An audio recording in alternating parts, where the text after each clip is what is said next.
বাবা হাসপাতালে ভর্তি, আর সে অসুস্থ বাবাকে দেখার জন্য রাতের অন্ধকারে ছুটে গিয়েছিলেন তার আদরের সন্তান পুলিশ সদস্য রিয়াজ উদ্দিন। বাবার অসুস্থতার খবর শুনে তিনি এক মুহূর্তও দেরি করতে পারেননি। নিজের দায়িত্ব শেষ করে ছুটি নিয়ে ছুটে গেলেন বাবার কাছে। কিন্তু নিয়তির কি লিখুন বলেন তো, বাবাকে শেষবারের মতো দেখার আগে সড়কে ঝুঁকে গেল তার প্রাণ। একদিকে হাসপাতালে বিছানায় ভাঙা হাতে বাবা, অন্যদিকে রাস্তার পাশেই নিথর হয়ে পড়ে আছে ছেলেটার দেহ। আহা, কি নির্মম বাস্তবতা! গত শনিবার দিবাগত রাত 12:15টার দিকে কুমিল্লা লালমাই উপজেলার বাগমারা উত্তর ইউনিয়নের পশ্চিম চেঙ্গাহাটা এলাকায় বাগমারা মগবাড়ি সড়কে ঘটে এই মর্মান্তিক দুর্ঘটনা। রিয়াজ উদ্দিন ছিলেন কুমিল্লা লালমাই থানার কনস্টেবল। মাত্র কয়েকদিন হল তিনি থানায় যোগ দেন। স্থানীয় সূত্রে জানা যায়, রিয়াজ উদ্দিনের বাবা বেলাল হোসেন আগের দিন বাড়ির আঙিনায় পিছড়ে পড়ে হাত পা ফেলেন। এই খবর পেয়ে রিয়াজ ছুটে আসে সেদিন রাত 11:30টার দিকে। মোটর সাইকেলে রওনা দেন।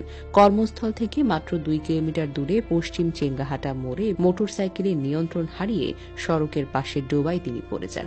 মাথায় হেলমেট থাকায় সড়কের পাশে একটি পিলারে হাত লাগে, থুতনি যায়, শরীর গুরুতরভাবে আহত হয়। স্থানীয়রা উদ্ধার করে কুমিল্লা মেডিকেল কলেজ হাসপাতালে নিয়ে গেলে চিকিৎসক তাকে মৃত বলে ঘোষণা করেন। মুহূর্তে স্তব্ধ হয়ে যায় গোটা হাসপাতাল।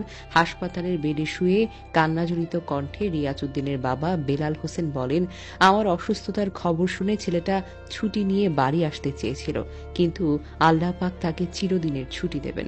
আমি তো ভাবতেও পারিনি আমার ছেলেটার পরিবার শেষ হয়ে গেল। আমার নাতি নাতনি এখন কাকে বাবা বলে ডাকবে? রিয়াজ উদ্দিন ছিলেন পরিবারের একমাত্র উপার্জনকারী। দাম্পত্য জীবনে এক ছেলে এক মেয়ে রয়েছে। ছোট্ট 2টি শিশু এখন বোঝে না তাদের বাবা আর ফিরে আসবে না। রিয়াজের স্ত্রী তো স্তব্ধ হয়ে বসে আছে, কান্না যেন শুকিয়ে গেছে। এ অকাল মৃত্যু ভেঙে দিয়েছে এক সুখী সংসারের সব স্বপ্নকে। ঘটনার পর পুরো এলাকা এখন শোকে স্তব্ধ। পাড়া প্রতিবেশী, আত্মীয় স্বজন সবাই যেন হতবিহ্বল। যে ছেলে নিজের দায়িত্ব পালন করে সবার ভালোবাসা কুড়িয়েছিল, সেই ছেলেটাই তো আর আজ নেই। লালমাই থানার সহকর্মীরাও যেন বাকরুদ্ধ। ওসি শহীদুল ইসলাম বলেন, মাত্র কয়েকদিন হলো সে এখানে এসেছে। এই কয়েকদিনেই বুঝেছি রিয়াজ একজন ভালো মানুষ। আমরা সবাই তার আত্মার মাগফিরাত কামনা করছি। রিয়াজ উদ্দিনের এই শুধু একটি পরিবারের শোক নয়, আমাদের সবার জন্য এক ভয়াবহ সতর্কবার্তা। এক মুহূর্তের অসাবধানতা, একটি দুর্ঘটনা কেড়ে নিতে পারে একজনের জীবন, একটি পরিবারের স্বপ্ন।